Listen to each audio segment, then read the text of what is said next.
I'm Michael, 34, and for most of my adult life, I was the invisible backbone of my family, the one who quietly picked up the slack, paid the bills, and made sure everything kept running when no one else would. My parents, Judith and Richard, are in their late 60s now. They live in the same suburban house I grew up in, modest, well-kept, and entirely paid off thanks to a chunk of my inheritance from Grandma Marlene, which I signed over to them after my dad got laid off back in 2012. They said they needed a little help getting back on their feet. I believed them. I always did. Growing up, I was the older child by 6 years. My brother, Jeremy, was the golden one, the miracle baby. Mom would say it all the time.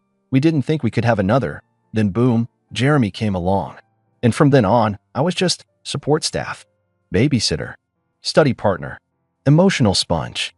When Jeremy got suspended for smoking in the school parking lot, I was the one grounded for not setting a better example. When he crashed his car senior year, I dipped into my savings to pay the deductible because your father's blood pressure can't handle another bill. He got a newer car 2 weeks later. I got a thank you text that said, "You the man." That was Jeremy at his most grateful. Despite all this, I never really pulled away. Not fully. I went to a state college nearby so I could stay home and help out. I commuted, worked part-time, and studied engineering. I didn't resent it, not then. I thought that was what family did. When Dad had his first stroke, I was the one who moved my schedule around to drive him to physical therapy. When Mom had her hip replaced, I made sure the house was accessible. Even after I moved out at 29, late, I know, I was still the go-to person. Rent short this month? Call Mike. Water heater leaking? Mike knows a guy. Jeremy? He lived 3 hours away, trying to break into real estate, which really just meant burning through investors' money while bouncing from one overpriced condo to the next. I never saw a cent back from the $8,000 I lent him 2 years ago. I barely even saw a thank you. The breaking point didn't come with a bang, no screaming match, no big betrayal. It came in a manila envelope. One afternoon last fall, I stopped by my parents' place to drop off groceries, something I'd been doing weekly since COVID hit. Mom was out with her friend Sharon. Dad was watching some old Western rerun, half asleep in the recliner. On the kitchen counter was a stack of mail, half opened, the way my mom leaves it. I spotted a thick envelope marked confidential, estate planning documents. I shouldn't have looked. I know that. But something in me, maybe the years of being overlooked, maybe just curiosity, made me do it. I opened it, and there it was, in black and white. Their will. Everything, and I mean everything, was going to Jeremy. The house, the savings, the car, even Dad's coin collection that I spent my whole childhood cataloging with him. Jeremy was listed as the sole beneficiary. Not a single mention of me. Not even a contingency line. Just nothing. I stood there for a long time, the hum of the refrigerator the only sound in the room. I wasn't angry at first. I wasn't even hurt. I was just hollow. It felt like the air had been sucked out of me, like I was watching someone else's life from far away. I took a picture of the document on my phone, placed everything back exactly as it was, and walked out without saying a word. That night, I lay awake staring at the ceiling, that photo glowing on my phone screen. I thought about the years I'd spent making sure they were okay. The money I'd funneled their way, $1,500 every month for bills, $600 for groceries, another $300 here and there when something broke or a birthday came up. I thought about all the times Jeremy flaked out and I was expected to quietly pick up the slack. And suddenly, something shifted. I didn't confront them. I didn't rage or accuse or cry. I just stopped.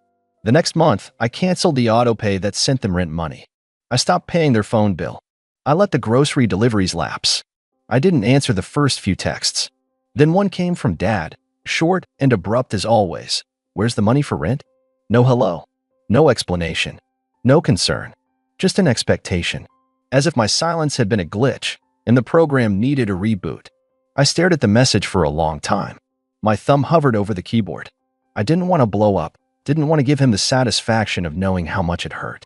I just replied, "Talk to your heir." No response came that night. But the next day, Mom called. I didn't answer.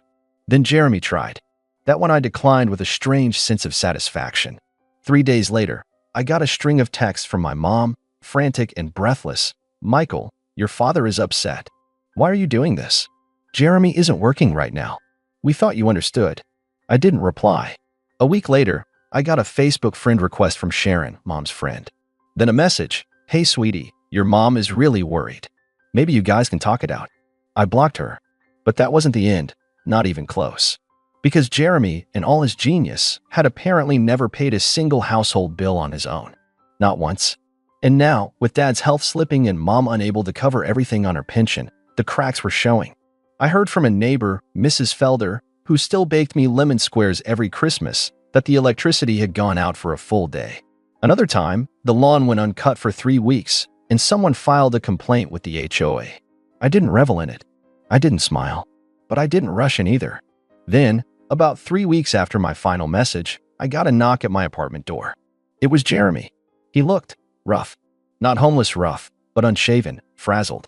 His usual cocky smirk was gone. In its place was something tight, desperate. "Mike," he said, without even pretending to be casual, "can we talk?" I didn't say anything. Just opened the door wider and motioned for him to come in. He stood awkwardly in my living room, looking around like he'd never been in a place that wasn't staged for an open house. "They're losing it, man," he said, running a hand through his gel-crusted hair. "Mom's crying every day. Dad can't handle the stress. They're behind on everything. Why are you doing this?" I leaned against the counter. "Why am I doing this? You mean not subsidizing your lifestyle? Not funding the people who wrote me out of their lives while I was still alive?" Jeremy opened his mouth, but I cut him off. "I saw the will, Jeremy. I know. Don't pretend you don't." His face turned a shade paler. "It's not like that," he mumbled. "They were going to talk to you about it. Dad said it was just easier this way." I laughed, the sound dry and unfamiliar. "Easier for who?" He didn't answer. He just stared at the floor like it might open up and swallow him. I waited for him to say something, anything, that resembled an apology. But all I got was, "So, are you going to help or not?" I looked at him, really looked at him, and for the first time in my life, I didn't see the golden child. I didn't see the charming little brother who could do no wrong in our parents' eyes. I saw a grown man who had never been told no, who had floated through life on a cushion of excuses, handouts, and the expectation that someone, usually me, would clean up the mess. He was still waiting for my answer when I finally spoke. "I did help," I said slowly. "For years. Quietly. Without thanks. Without recognition. You don't get to ask for more now that it's inconvenient. You and Mom and Dad made your decision. I'm just honoring it." "Come on, Mike," Jeremy said, taking a step forward. "You're really going to punish them over some stupid paperwork? You know Dad didn't mean it that way. You're being dramatic." My jaw clenched. That word, dramatic, was a trigger. It was what they always said when I tried to express anything that didn't fit into their perfect narrative. When I was 9 and cried because they left me at the school play to take Jeremy to the ER for a scraped knee, dramatic. When I asked why Jeremy got a car and I didn't, dramatic. When I said I was feeling burned out from working 2 jobs in college while helping them pay for his tuition, dramatic. I crossed my arms. "You don't get to gaslight me into compliance anymore, Jeremy." He scoffed. "You're not the victim here. You're just bitter." I walked to the door and opened it. "That's right," I said, calm but firm. "I am bitter. But I'm also done. If they need help, they can ask their beneficiary. That's what they set up, right? You get everything when they're gone. Maybe it's time you start earning it while they're still here." He stared at me for a moment, like he didn't understand the language I was speaking. Then, finally, he walked out. No goodbye. No apology. I closed the door behind him and sat down on the couch, shaking a little. Not from fear. From something like release. Relief. I had finally stood up for myself, not just in words, but in action. That night, I got 3 voicemails from Mom. The first was her usual tight-lipped tone, trying to stay composed. "Michael, we need to talk. You're not being reasonable." The second had more edge. "This isn't just about you. Your father is unwell. You can't just abandon your family." And the third? That one cracked. Her voice wobbled. "We never thought we'd have to depend on you like this. Please, just call back." I didn't. Not yet. Instead, I did something I hadn't done in a long time. I called my Aunt Lila, my mom's younger sister. She was the only one in the family who had ever quietly noticed how I was treated. She never said much, a subtle glance here, a kind word there, but I remembered. She answered on the second ring. "Michael." "Hey, Aunt Lila. I know it's been a while. Are you okay?" I paused. "I think I am." For the first time in a long time. We talked for over an hour. She wasn't surprised about the will. She wasn't surprised about the fallout. What did surprise her was that I'd finally stepped away. "They always leaned on you because they knew you'd never push back," she said gently. And now they're terrified because the one person they never truly appreciated is the one they actually depended on. That hit hard. I spent the next few days in a strange headspace, part guilt, part freedom, part disbelief. My phone stayed quiet for almost a week after Jeremy's visit. I assumed they'd regrouped. Maybe they were trying to strategize a new angle. Maybe they thought I'd crack and come crawling back out of shame. They didn't know me anymore. I'm not even sure they ever did. Then, one evening, I got an envelope in the mail. No return address. Handwritten. Inside was a photocopy of a revised will dated the day after Jeremy showed up at my door. My name was on it. I was listed as co-beneficiary. Half the estate. A handwritten note was paperclipped to the back. We didn't mean to hurt you. We just assumed you'd be fine. We're sorry. We want to make things right. I stared at that note for a long time. Not because I was moved, but because I knew what they were really saying. They weren't sorry they wrote me out. They were sorry it didn't work. They were sorry I'd stopped being useful. I didn't call. I didn't text.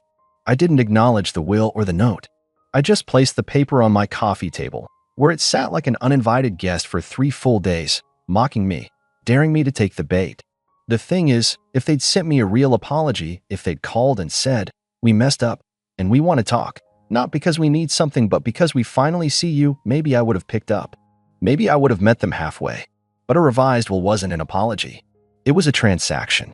A bribe in formal stationery. So I made one last move. And this time, I didn't do it quietly. I pulled every bank statement, invoice, and payment receipt from the past 5 years. Every dollar I'd spent covering their mortgage, their utilities, their food. Every medical bill I'd helped with. I totaled it all. Then I added Jeremy's business loan, which had conveniently never been repaid. The final amount, $146,728.62.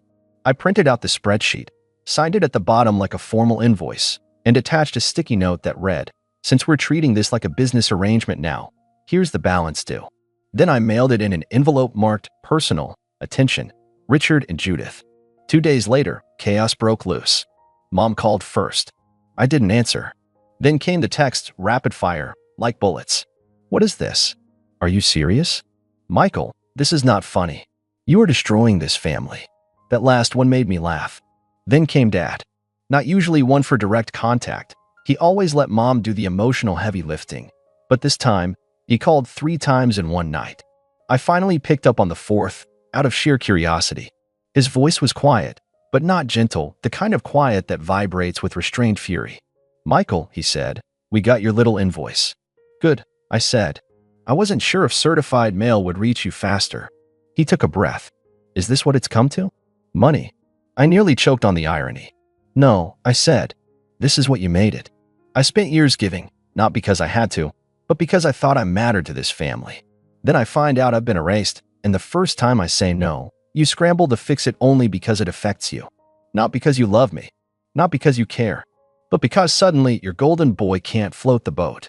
He didn't speak. I could hear the slow hum of a refrigerator in the background. Maybe he was in the kitchen. Maybe he was staring at that will, wondering how it all fell apart so fast.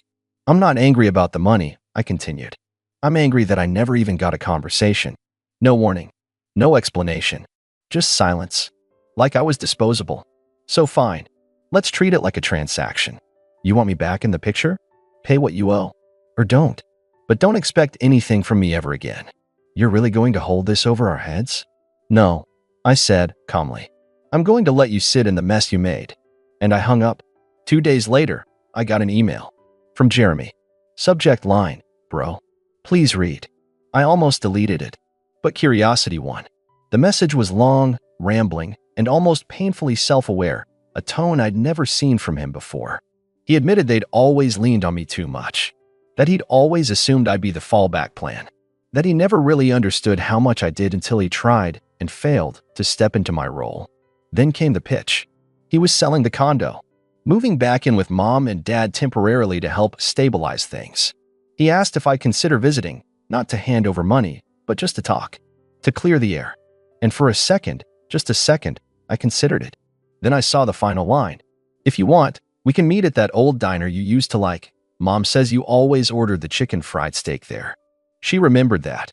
She remembered that. Not, "She called and told me she misses you." Not, "She's sorry."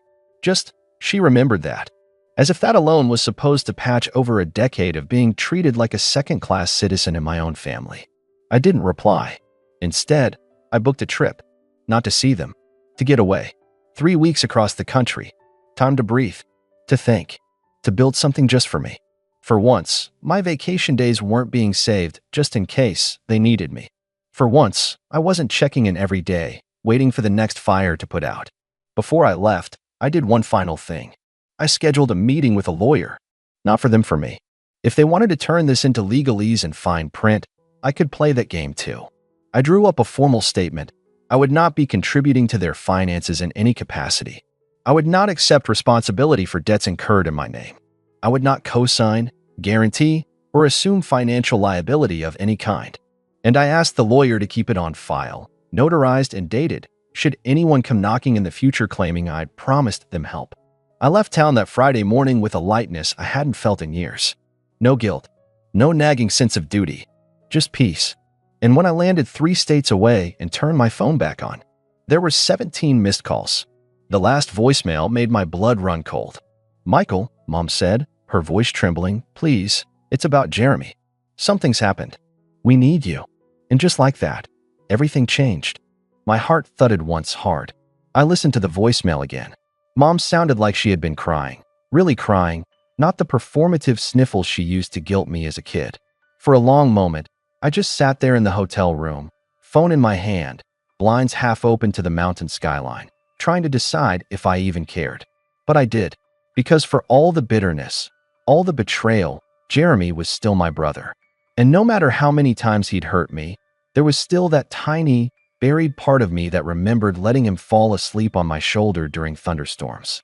The part that fixed his bike when he cried about missing the big park trip. The part that, for better or worse, never truly stopped loving him, even if I'd stopped liking him a long time ago. So I called back. No answer. I tried again. This time, Mom picked up. Her voice was jagged, panicked. "It's Jeremy," she said without preamble. "He collapsed. He's in the ICU. The doctor said he might not." She didn't finish. I didn't ask for details. I just said, "Which hospital?" When I walked into the lobby 12 hours later, after switching flights and racing through terminals like my life depended on it, the receptionist gave me the room number with a practiced nod. Room 407. Intensive care. Mom was in the hallway, red-eyed and exhausted. Dad sat in one of the cheap vinyl chairs, bent over like he was trying to fold in on himself. When they saw me, both of them stood at once. For a moment, no one spoke. Then Mom rushed forward and hugged me like she hadn't erased me from their lives a year earlier. "Oh, Michael," she breathed. "Thank you for coming. I didn't think you would." "I almost didn't," I said flatly. She winced. I know we've made mistakes." That's when Dad finally spoke. "He asked for you." My stomach twisted. "Is he awake?" "Off and on. He's weak. But he was asking for you." I stepped past them without saying another word and pushed open the door to Jeremy's room. He looked like a ghost of himself. Pale, thin, a plastic oxygen tube clipped beneath his nose. Machines beeping around him. There was an IV in his arm and a soft blanket pulled up to his chest. His eyes fluttered open when I stepped inside. "Mike," I swallowed. "Yeah, I'm here." He tried to smile. It didn't quite land. "Didn't think you'd come." "You're lucky I'm a soft touch," I said, trying for humor. My voice cracked halfway through. He nodded slightly, eyes drifting toward the ceiling. "I'm sorry," he murmured. I froze. Of all the things I expected to hear, excuses, justifications, guilt-tripping, that wasn't one of them. "I should have stood up for you more," he continued. "I let them use you. I used you. And I told myself it was fine because you were always strong. But that was just me being selfish." I sat down beside the bed, hands clasped together. "I'm not proud of the way I treated you, Jeremy. But I never wanted this. I never wanted to cut you off. I just wanted to stop feeling invisible." "I know," he whispered. "And you should have." I saw the invoice you sent them. I laughed at first, but then I started going through my own bank statements. And I realized, I've never paid back anyone. Not really.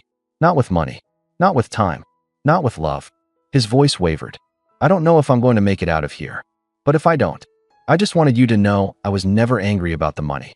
I was angry that I didn't deserve what you gave me. And I took it anyway. Something broke in me then. I don't know how long I stayed there. An hour, maybe 2. just sitting and talking with my brother. Real talk. No posturing. No guilt. No trying to fix anything. Just honesty. Eventually, he drifted back into sleep, and I stepped out into the hallway. Mom and Dad looked up at me like I was their lifeline. I didn't sit down. I didn't soften. You don't get to rewrite what happened, I told them quietly. Jeremy's trying. That means something. But you too? You didn't just favor him. You cut me out. You made your choice. And now you're scared because your safety net is fraying. Michael, Mom began, but I held up a hand. You don't have to grovel. I'm not looking for tears.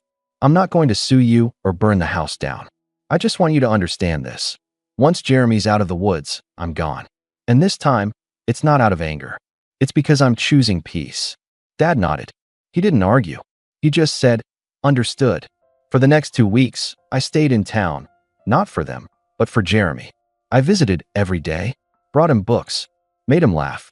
He got stronger, slowly, enough to sit up, then walk a few steps. And when he was finally released, I helped him home, to their house. Before I left that final day, he hugged me. For what it's worth, he said, I rewrote my own will. Half of everything's going to you. Not because you need it, because you deserve it. I smiled faintly. Let's just focus on you living long enough that no one has to read it. He laughed, a real one, and nodded. Fair. Then I walked out the door, got in my car, and drove back to the life I'd finally started building for myself. That was 2 months ago. Now, I sit in my own home, a new place, one I bought without a dime from them, drinking coffee on a balcony that overlooks a quiet, wooded park. I've started painting again. I've made friends. I've gone on dates. I've breathed. Sometimes Jeremy texts. Updates. Memes. Little moments. And I respond. We're rebuilding something. Not the old brotherhood, but something real. Mom and Dad. I haven't heard from them since. And I don't need to. Because for the first time in my life, I'm not angry. I'm free. My name is James. I'm 26 years old, and I've been trying to carve out a life for myself, even if my family doesn't think much of it. It's always been that way. Really, ever since I was a kid, I felt like I didn't quite belong. Not in the dramatic, I must be adopted way, but more like I was an outsider in my own home. I grew up in a family that valued practicality above all else. My parents, particularly my mom, believed that life had a simple formula: work hard, earn money, and don't waste time on things that don't directly lead to a stable career. My dad was a little more easygoing on the surface, but deep down, he had the same rigid mindset. And my older brother, Mark, took after them completely, maybe even more than they realized. Mark was always the golden child. He did everything right. Good grades, sports, a well-paying job straight out of college. He followed the blueprint my parents believed in, and they adored him for it. I, on the other hand, was the disappointment. Not because I was reckless or irresponsible, I never got into trouble, never made their lives difficult, but because I didn't fit their definition of success. I studied something they considered pointless. It wasn't theater or philosophy or something stereotypically dismissed. I actually chose a field that had real value. But since it wasn't traditional, since it didn't have a clear, straightforward career path, they saw it as a waste. They never outright stopped me from pursuing it, but they never supported me either. Every conversation was laced with subtle, and sometimes not so subtle, jabs about how I should have picked something more useful. For as long as I can remember, I had to prove myself in ways Mark never did. He was naturally respected in the family. I had to earn every ounce of approval, and even when I did something objectively good, it was met with a lukewarm, half-hearted response. I graduated with honors, no one cared. I landed my first real job in my field. My mom sighed and said, well, at least you're making something. Meanwhile, Mark would get showered with praise for the most basic things. It wasn't just about careers. It was everything. At family gatherings, I was the one whose jokes fell flat, whose stories were interrupted, whose thoughts were dismissed as soon as Mark or my parents had something more interesting to say. I can't even count how many times I sat at the dinner table, completely silent, because I knew no one cared what I had to say. And yet, despite all of this, I stayed connected. Not because I particularly wanted to, but because I felt like I had to. I still wanted to be a good son, a good brother. And, if I'm being completely honest, I still had that stupid hope, the hope that maybe one day something would change. That maybe, eventually, they'd see me as an equal. But things only got worse after college. I started making money, not a lot at first, but enough to get by. Enough to be independent. And that's when things took an unexpected turn. My parents, who spent years acting like I was a disappointment, suddenly started coming to me for help. Not in a "we're struggling, please help us" way, but in a casual, almost entitled way. My mom would offhandedly mention bills that needed to be paid, expecting me to pick up the slack. My dad, who never once seemed to care about my financial situation before, suddenly started hinting that he could use some extra money for things. And Mark, who made plenty on his own, never seemed to be asked for anything. It was always me, the one with the useless career, the one who, just months before, they were still mocking for wasting time. At first, I helped because I felt obligated. They were my family, after all. But it didn't take long to realize the pattern. Every time I gave, they expected more. My mom started treating me like an extension of her income rather than an independent person. My dad would casually drop hints about how it was only fair for me to pitch in more. It wasn't about need, it was about control. I tried setting boundaries. I told them I couldn't always help, that I had my own expenses. The response? Guilt trips. Lectures about family responsibilities. Subtle and sometimes not so subtle. Comments about how Mark was so much more successful and how they wouldn't have to ask him because he had his life together. For years, I put up with it. I let the comments slide. I bit my tongue at the family gatherings where they treated me like an afterthought, and I kept helping, even when it hurt me financially. Because that's what family does, right? That's what I told myself over and over again. And then, last weekend happened. My mom decided to host a big family dinner. Nothing unusual. She did this every couple of months, inviting over aunts, uncles, and cousins. I wasn't particularly looking forward to it, but I went. I always went. Because despite everything, I still wanted to believe I was part of this family. Dinner was the same as always. I was largely ignored unless someone wanted to make a joke at my expense. I had learned to tune it out by now, keeping my focus on my plate and nodding along when necessary. It was a survival tactic. If I reacted, it would only encourage them. But what I didn't know, what no one told me, was that Mark had set up his phone in the corner of the dining room, live streaming the entire thing. I didn't find out until the next day. I was scrolling through my phone when I saw a notification. Someone had tagged me in a post. Confused, I clicked on it. And that's when I saw it. A video. The entire family dinner, streamed for the world to see. At first, I thought it was just some harmless family content. Maybe a funny moment, maybe a random conversation. But then I started watching. And within the first few minutes, I felt my stomach drop. Because there it was. My mom, laughing as she called my degree completely useless. My dad chiming in, saying he still couldn't believe I was making a living off of it. Mark cracking jokes about how I'd probably end up crawling back to them one day, asking for real money. And the worst part? Everyone was laughing. Everyone. Not one person defended me. Not one person even hesitated. It wasn't just a couple of casual remarks. It was a full-blown roast session, all at my expense. And I just sat there, watching, listening to them mock me behind my back. I had put up with a lot over the years. But this was different. This was the moment something inside me finally snapped. I stared at the screen, my breath coming in short, uneven bursts. The laughter rang in my ears. My mom's voice, mocking. My dad's casual dismissal. Mark's smug tone. The distant sound of forks clinking against plates as the rest of my family chuckled along, enjoying the spectacle. I rewound the video. Once. Twice. Maybe I had misheard. Maybe I was overreacting. Maybe. No. Every word was exactly what I thought it was. They weren't joking in the way families sometimes playfully tease each other. This wasn't lighthearted. This wasn't innocent. It was cruel. It was deliberate. And worst of all, it wasn't just one moment in the video. I skipped around, scrubbing through the footage, hoping to find a single moment where someone, anyone, stood up for me. A cousin, an aunt, an uncle. Someone to say, hey, that's not fair. But all I found was more the same. More jokes at my expense. More smirking, more laughter. At one point, my dad even made an offhand comment about how it was a good thing I was helping out financially, because at least that made me somewhat useful. And my mom, in between bites of food, actually said, if he was smart, he'd have studied something worthwhile in the first place. And then Mark, ever the perfect son, leaned back in his chair and muttered, yeah, but it's fine. He'll realize eventually. He can't play pretend forever. I couldn't even blink. Pretend? Pretend? I had been working tirelessly to make my career work. Struggling through setbacks, pushing through rejections, working long hours to build something of my own. And the whole time, they saw it as nothing more than me playing pretend. Something inside me burned. I had spent years putting up with their constant put-downs. Enduring the little comments, the condescending tones, the forced smiles that never quite reached their eyes when I told them about something I was proud of. And through all of it, I had still been the one helping them. Paying for things when my mom conveniently forgot her credit card. Covering bills when my dad was short this month. Transferring money when my mom sighed about how things were just a little tight right now. And this was how they saw me. I locked my phone and placed it on the table, my hands shaking. For a long time, I just sat there, thinking, processing. And then, slowly, a thought started forming in my mind.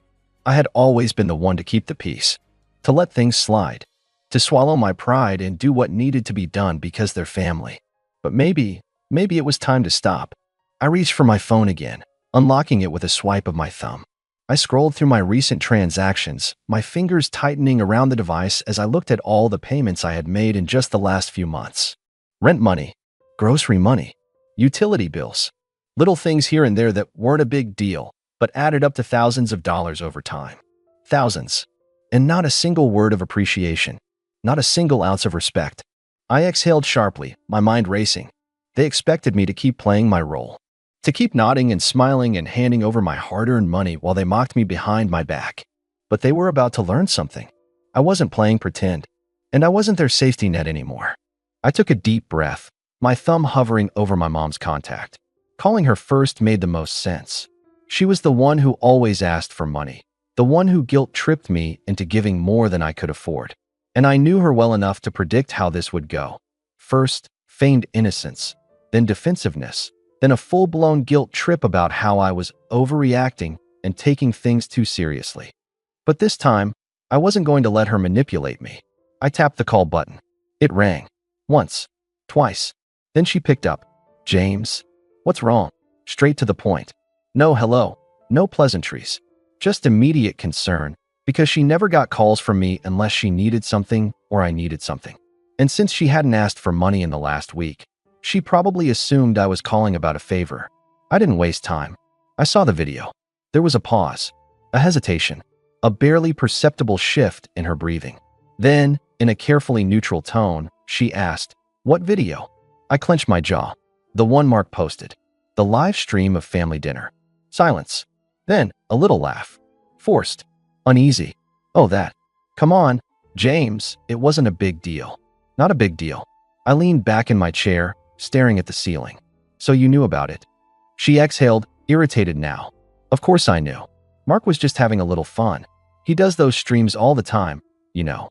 His friends love them. "I'm sure they do," I said flatly. "Especially when the whole family spends the night making fun of me." "Oh, James," she sighed, her voice taking on that patronizing tone that made my skin crawl. "You're being dramatic. Nobody was making fun of you." I let out a short, humorless laugh. "Really? So when Dad called my career embarrassing, that wasn't making fun of me? When Mark said I was playing pretend, that was what support?" She made a dismissive noise. "You're taking it too seriously. It was just dinner conversation. We joke around. You know that. Joke around. That's what they always said. Every cruel comment, every jab, every casual insult, just a joke. Just harmless fun." I pressed my fingers against my temple, trying to stay calm. "You do realize people could see that, right? Everyone. Strangers. My friends. My colleagues." Another pause. Then, a much more careful, measured response. "Did someone say something?" There it was. She didn't care that they'd humiliated me. She only cared if it had consequences. I closed my eyes, gripping the phone tighter. "It doesn't matter if someone said something, Mom. What matters is that my own family spent an entire meal tearing me down, and you let it happen." She scoffed. "Oh, please. You act like we sat around plotting ways to ruin your life. No one was thinking that hard, James. You're just sensitive." I exhaled through my nose, trying to keep my voice level. "I've been helping you for years. I've covered bills, groceries, rent. I've given you money when I barely had enough for myself. And this is what I get in return." "Oh, stop," she snapped. "We're family. That's what family does." I let that hang in the air for a second. Then, slowly, I asked, "What have you done for me, Mom?" She went quiet. I pressed on. "I mean it. What have you done for me? Because I can list everything I've done for you. but I can't think of a single thing you've done for me. James, she said, her voice sharp now. I raised you. I laughed, shaking my head. That's your job as a parent. That's not a favor you get to hold over my head. Silence. Then she sighed, as if I were being exhausting. Look, I don't have time for this. If you're going to sulk, do it on your own time. Just don't bring it up at dinner next week. I let out a breath. I won't. Good, she said, her voice lighter, like she thought she'd won. Because she didn't realize what I meant. I wasn't going to bring it up at dinner, because there wouldn't be a next week. I was done. But first, I had one more call to make. I pulled up my dad's number and hit dial. The phone barely rang before my dad picked up. James. His voice was firm, like he already knew why I was calling and didn't want to waste time pretending otherwise. I could hear the faint sound of a TV in the background, some sports game playing. What do you want? I didn't dance around it. I saw the video. A pause. Then, in that same flat, unimpressed tone, he said, and I gritted my teeth. And you sat there, in front of the whole family, in front of the internet, and called my career embarrassing. Because it is, he shot back without hesitation. What do you want me to say, James? You could have been an engineer, a lawyer, hell, even a damn electrician, something useful. But instead, you're doing what? Whatever it is you do. I inhaled sharply through my nose, trying to stay calm. I run my own business. He made a dismissive sound. Sure, a business, if that's what you want to call it. That was the thing about my dad. He didn't just think I was a failure. He wanted me to be one. He had spent years acting like my work was some childish phase, something I'd grow out of when I came to my senses and got a real job. He ignored every success I had, brushed off every milestone like it was a fluke, a lucky break that wouldn't last. And yet, despite thinking I was so pathetic, he never had a problem taking my money. I tightened my grip on the phone. I've been helping you for years, Dad. Paying your bills. Covering things when you came up short. You knew that, and you still sat there and mocked me. Don't be dramatic, he scoffed. It was a joke. I felt something snap inside me. No, it wasn't. It was never a joke. None of it. You hate that I made something of myself without your help. You hate that I don't need you. And you really hate that you need me. His silence told me I'd hit a nerve. So I kept going. I'm done. No more money. No more help. You think I'm a joke? Fine. Go ahead and laugh. But you won't be laughing when the bills start piling up and I'm not there to bail you out. His tone turned cold. You'd really turn your back on your family over this? I let out a breath, shaking my head. You turned your back on me a long time ago. He was quiet for a long moment. Then, in a slow, warning tone, he said, You don't want to do this, James. I almost laughed. Even now, he thought he could intimidate me, bully me into falling back in line. But he didn't realize he had already lost. This conversation is over, I said simply. And before he could say another word, I hung up. I sat there for a moment, the weight of what I'd done settling in. The ties had been cut. For the first time in my life, I wasn't responsible for them. And for the first time in my life, I felt free. But I knew them. This wasn't over. They weren't going to let me go that easily. The next evening, just as the sun was dipping behind the skyline, I heard a knock at my door. The kind of knock that makes your stomach tighten because you know something's off. It wasn't a friendly tap or a casual visitor. It was more like an impatient, urgent thud, like whoever was on the other side had something to prove. I stood still for a moment, staring at the door. I already knew who it was. I didn't even need to check the peephole. I could feel the tension in the air, the anticipation building up like a storm. They weren't going to let this go. I could already picture their faces, the guilt tripping, the anger. They weren't used to being ignored. Especially not by me. I had always been the one to give in, to swallow my frustration and let it slide. But not anymore. I opened the door. There they were, my mom, my dad, and even Mark, standing in front of my apartment, looking like they had just come from a funeral. My dad was frowning, arms crossed, looking like he'd just stepped off the set of some low-budget mob movie. My mom was trying to look casual, but I could see the tightness in her posture, the way her fingers twitched at her side. And Mark, he was just there, standing in the back, arms crossed too, trying to look tough but clearly uncomfortable with the situation. James, my dad started, his voice dripping with false calm. Can we talk? I didn't even try to hide the irritation in my voice. What do you want? Mom stepped forward, her expression softer than my dad's. We came here because we need to clear things up. This has gone too far. I raised an eyebrow. Really? You want to clear things up? After that video? After years of pretending like you don't rely on me, that I'm some kind of embarrassment to you. We didn't mean it like that, she said, holding up her hands, her voice all saccharine sweetness. It was just a joke, honey. You're taking this way too seriously. You're overreacting. I clenched my fists at my sides. Overreacting? No, I'm done. For years, I've been paying for your bills, making sure you're comfortable, and you're still mocking me, mocking my career, my life. And when I finally stand up for myself, you come knocking at my door like nothing happened. My dad cut in, his voice growing louder now, with a touch of that familiar venom. You're acting like we're the problem here. Maybe you're the one who's got it all wrong. Maybe it's you who needs to grow up and stop being so sensitive about everything. I could feel my heart rate pick up. You really don't get it, do you? For once in my life, I'm not going to let you walk all over me. I've been carrying you, and I'm done. Mark, who had stayed mostly silent up until now, chimed in, his tone snide and mocking. Oh, come on, James. Are you really going to act like you're some kind of hero? You're just trying to play the victim because we're calling you out. My blood boiled. The last few years, I'd been the one saving their asses, working myself into the ground while they lived comfortably off my back. And now Mark, who barely even had a job, was lecturing me? Don't talk to me, Mark, I snapped, stepping forward, the heat of anger rising in my chest. You don't have the right to say a damn thing. You've been riding on my coattails since the day you turned 18, and now you've got the nerve to act like I'm the one in the wrong? You're all just mad because I'm no longer letting you treat me like a personal ATM. My dad's eyes hardened, the anger finally surfacing. You're crossing a line, James. Do you really think you can just walk away from your family like this? You'll regret it. We've always been there for you, and now you think you can just cut us off. I took a step back, my voice getting louder. No, you've never been there for me. You've been there to take. That's it. You've never supported me, not once. Every single thing I've achieved, I've done by myself, and I'm done pretending like I owe you anything for it. You don't get to humiliate me and then act like the victim when I finally stand up for myself. Mark started to speak again, but my dad held up a hand to silence him. He was glaring at me now, his eyes full of anger and something else I couldn't quite place. Something dangerous. You really think you can just cut us off, James? Fine. Go ahead.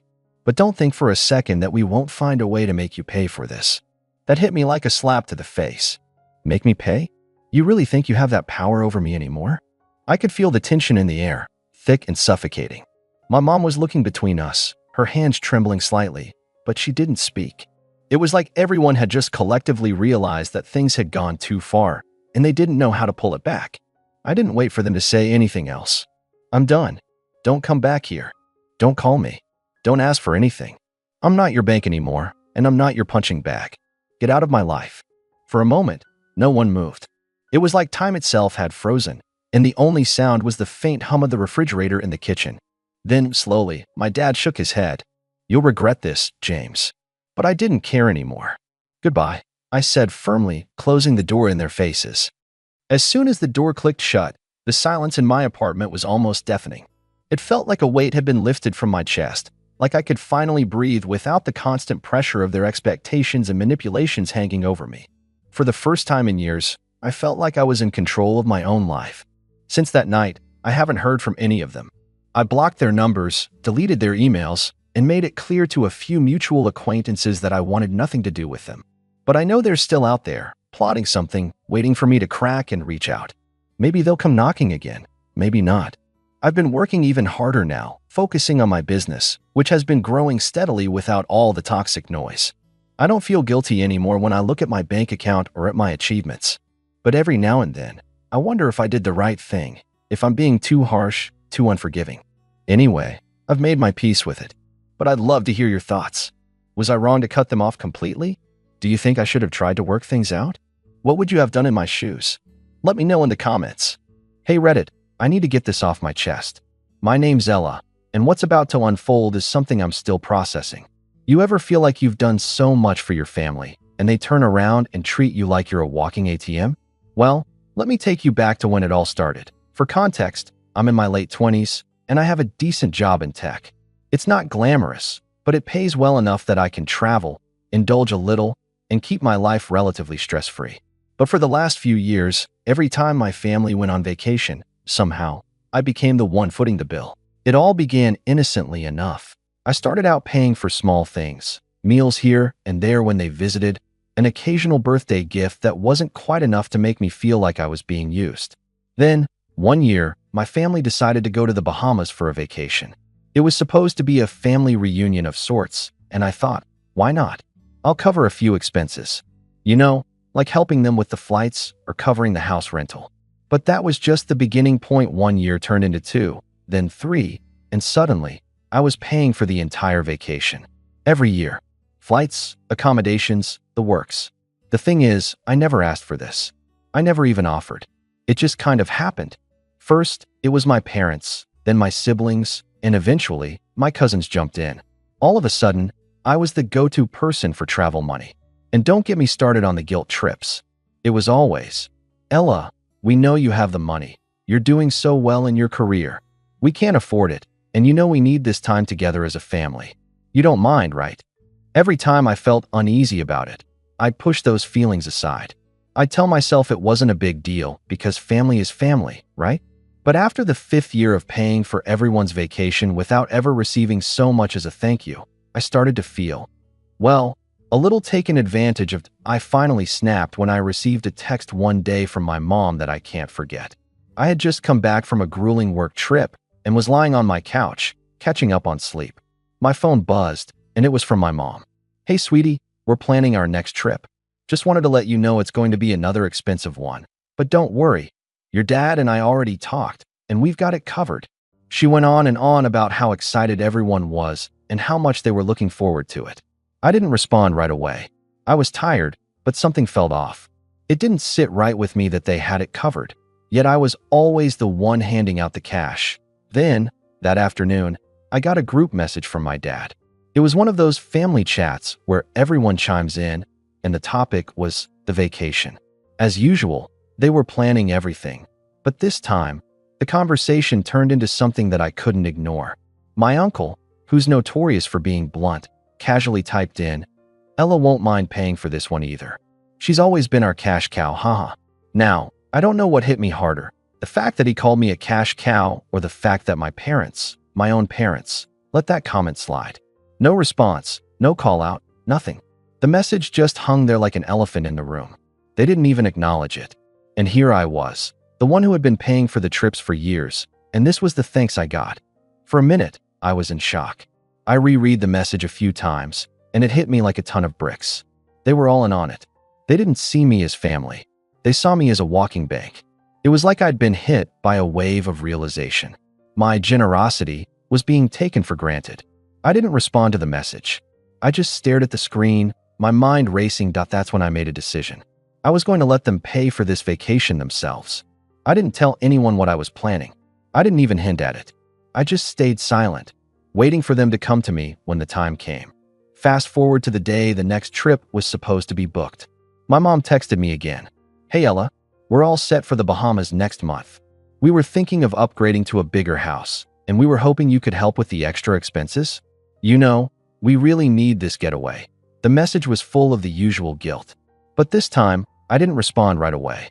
I waited a few hours, and then I did something I never thought I'd do. I sent them a message.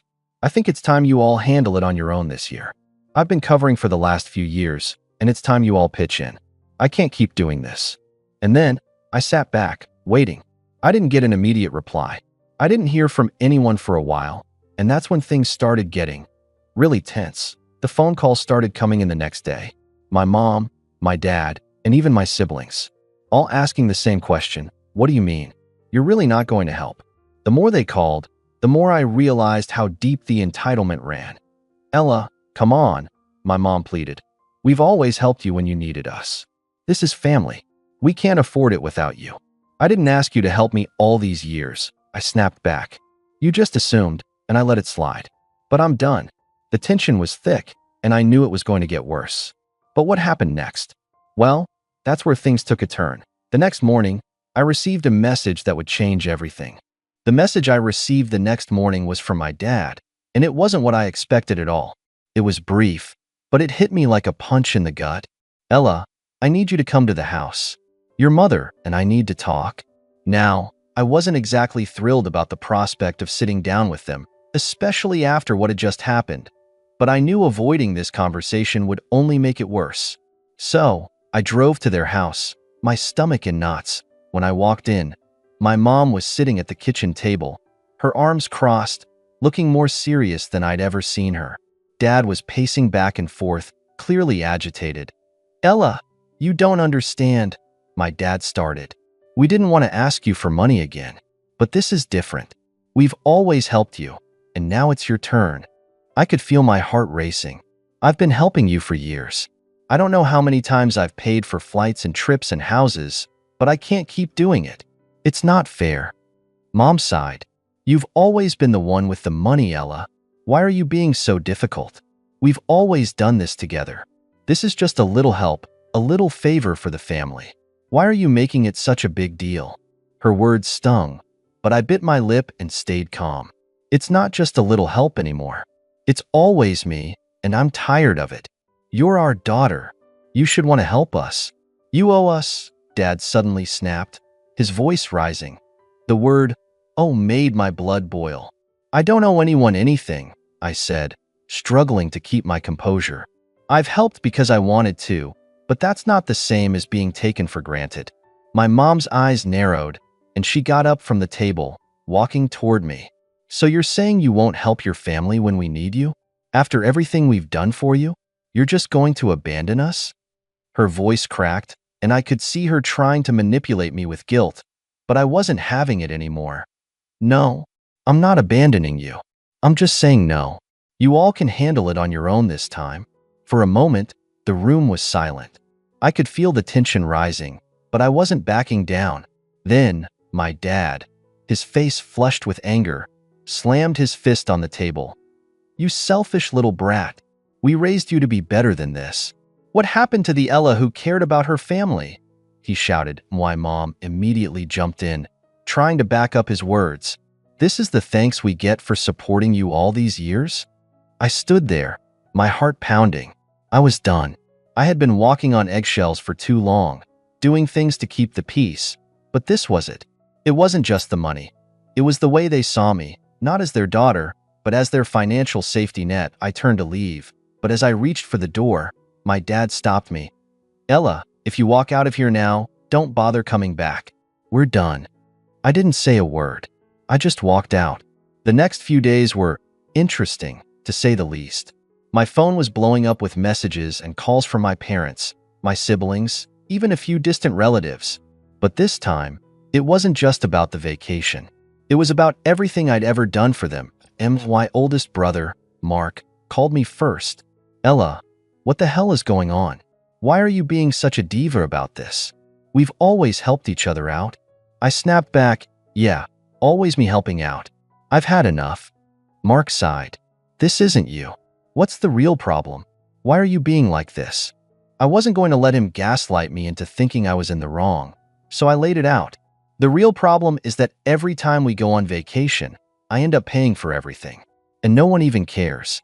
I've been the family ATM for years, and you all just assume I'll cover it." I could hear the hesitation in his voice. "But we're family, Ella. You're supposed to help family." "Help family?" I couldn't help myself. "You know what's funny? You've never helped me when I needed it. I've always been the one carrying all the weight." Mark didn't respond, but I could tell I had struck a nerve. It was silent for a beat before he said, "Okay, fine. But don't say I didn't warn you when it all blows up." That was the first taste of what was to come. It wasn't just my parents. It was the entire family turning on me. Every time I checked my phone, there was a new message, a new guilt trip, a new threat of what would happen if I didn't come through. But the thing is, I was past the point of caring. I had been pushed to my limit, and I wasn't going to fold. But the real kicker came when they all started talking behind my back. Literally. I found out through one of my cousins that my parents had sent a message to the rest of the family about me. They were making it seem like I was the unreasonable one. "Ella's being selfish," they said. "She doesn't care about family anymore." It was a smear campaign, and it was working. Everyone started turning against me. I was the villain now. A few weeks went by, and I was starting to feel the weight of everything. My phone had become a constant source of stress, but I didn't respond to anyone. I kept my distance. Then, out of nowhere, I got a call from my dad. I was in the middle of work, but I answered anyway. I had a feeling this was the moment things were about to take a turn for the worse. Ella, listen, my dad said, his tone much softer than it had been before. I'm sorry. Your mom and we've been thinking. Maybe we've pushed too far. Maybe we didn't appreciate everything you've done. I almost laughed, but I didn't. This wasn't about an apology. This was about saving face. You think? There was a long pause before he spoke again. We need you for the trip. You know we can't do it without you. I wasn't going to make it easy for him. I think you should figure it out on your own. You always said we were family. Well, family helps each other without expecting everything in return. Please, Ella. We're sorry, he begged. Just this once. And that's when I decided to play my hand. I knew exactly how this was going to end. But what did I do next? As soon as my dad said those words, just this once, I felt my patience snap. I wasn't going to be the one to fix their mess this time. I had done it for years, and every single time. It felt like they took advantage of me, never appreciating the sacrifices I made. I sat there, gripping the phone, taking deep breaths. Dad, I've been saying no for weeks now. Why do you think I'm going to change my mind just because you're begging? There was silence on the other end. Then, my dad's voice grew more defensive. I don't know what happened to you. You used to be different. What happened to the Ella who cared about family? That old guilt trip again. But I wasn't falling for it. Maybe I was the one who cared too much. Maybe it's time for you all to see what life is like without me paying your bills. I could hear him trying to calm himself down. Ella, you're overreacting. We're just asking for help with a trip. We've done so much for you. Done for me? I shot back. I've done more for you than you've ever done for me. I paid for your vacations, your bills, your new car. And now, suddenly, I'm the one being selfish because I'm not going to fund your next trip? You don't get to twist this into being about me. This is about you all being so entitled that you think it's okay to use me like this. There was a long pause. I could tell my dad didn't have a response, but I wasn't finished. I was tired of being painted as the villain in their narrative. You've taken me for granted, Dad. All these years, I've been the cash cow, as you've so kindly put it. And you know what? That stops now. I don't believe this, he said, his voice cracking. You've changed so much. You don't care anymore. You're not the daughter I raised. You're right, I snapped. I'm not the daughter you raised. I'm someone who knows better than to let people walk all over me anymore. But I guess you won't learn that until it hits you. And just like that, I hung up. That night, I couldn't sleep. My mind was racing with everything that had happened. The constant phone calls, the guilt trips, the barrage of angry messages from my relatives. It felt like they were all turning on me, calling me selfish, saying I was throwing away years of family loyalty. It was suffocating, and I was starting to feel isolated. The next morning, I got a text from my mom. It was a simple but telling one. Ella, you've hurt us. We've been trying to make things right, but you're pushing us away. Is money really more important than family? I sat there staring at the message for a long time. I could feel my anger bubbling up again. Money was not the issue. It was the manipulation, the constant using of me, the never-ending assumption that I was always going to be their solution to everything. I wanted to respond, but I decided to wait. I had to think this through carefully. I needed them to understand the gravity of what they were doing, and I needed them to realize they couldn't always depend on me to bail them out. A few days later, my parents sent me a message, one that was different from the others. It was an invitation to their house. They said they wanted to talk and make things right. I knew what this was. Another attempt at manipulation. I felt a sense of resolve in me. They thought they could just pull me back in with a few empty words. They didn't know that this time, I was going to make sure they felt the consequences of their actions. I showed up at their house, but I wasn't prepared for what happened next. My dad opened the door, and before I could say a word, he stepped aside to let me in. Ella, we've been thinking, he began. We've been too hard on you, and we just wanted to say, we're sorry. We didn't mean to make you feel like a cash cow. I had to stifle a laugh. He was trying so hard to sound genuine, but I could see right through him. You know, that's funny, I said, my voice calm, almost too calm. I've been saying no for weeks now, and all of a sudden, you're sorry? You're really trying to pull the wool over my eyes with this, aren't you? Ella, we mean it, my mom chimed in. We were wrong. We just didn't realize how much you were carrying." "Oh, you didn't?" I asked, raising an eyebrow. "Because for years, I've been telling you how much I'm doing. But you all only ever saw me as the one who could fix everything." There was an uncomfortable silence. My parents shifted uncomfortably in their seats, but I wasn't done yet. I had something planned, something they would never expect. "I've been thinking about your trip," I continued, leaning forward. "And you know what? I've decided I'm not going to pay for it. But here's the kicker." I paused, watching them both closely. I could see the panic in their eyes. They were finally starting to realize they weren't going to win me over with a quick apology. "You can't afford it. I'm not coming to your rescue this time. You'll have to find another way to make it happen. I've already decided I'm done being your safety net." I stood up, and just as I was about to leave, my dad, looking defeated, spoke. "Ella, please don't do this." I didn't say another word. I walked out, feeling a strange sense of satisfaction, but I knew this wasn't over. They had no idea what I was about to do next. I didn't say another word. I walked out, feeling a strange sense of satisfaction, but I knew this wasn't over. They had no idea what I was about to do next. For the next few days, I let the silence hang between us. My parents sent me messages, of course, but I didn't bother reading them. They were all the same, pleas for me to come back, to forgive them, to be the family I once was. Honestly, it felt good to finally not respond, to not feel like I owed them an explanation. But what I didn't expect was what happened next. One evening, about a week after the confrontation, I was sitting at home, scrolling through some emails, when I got a call from my dad. I stared at the phone, hesitation in my chest. Part of me wanted to just let it ring out, but another part, a part one couldn't ignore, knew this was the moment. The moment where things would either break completely or take a different turn. I answered. "Ella," my dad said, his voice trembling just enough to make me pause. "We need to talk." "About what?" I replied, trying to keep my tone as calm as possible, though my heart was racing. "You know, I'm sorry for what happened, but we've been talking. Your mother and I. We can't just sit back and let you throw everything away like this. You're part of this family. You owe us." His voice had that familiar edge to it, that one that always tried to make me feel guilty, like I was the one causing the problems. I almost laughed, but I bit it back. "I don't owe you anything. You've used me for years, and I'm done with it. This isn't about family. It's about you being upset that your free ride just ended." There was a long pause. I could hear him sigh heavily on the other end. "Ella, we've had a plan. A big plan. Something we were going to share with you after we got back from our trip, but I guess it's pointless now." I narrowed my eyes, unsure whether I should feel alarmed or amused. "A plan? What? You're going to try to guilt trip me into coming with you on your next vacation?" "No," he replied, his voice turning serious. "It's more than that. We were going to give you a percentage of the inheritance early. We know you've been struggling, and we thought you might want to use it to get yourself back on track. But now? Forget it."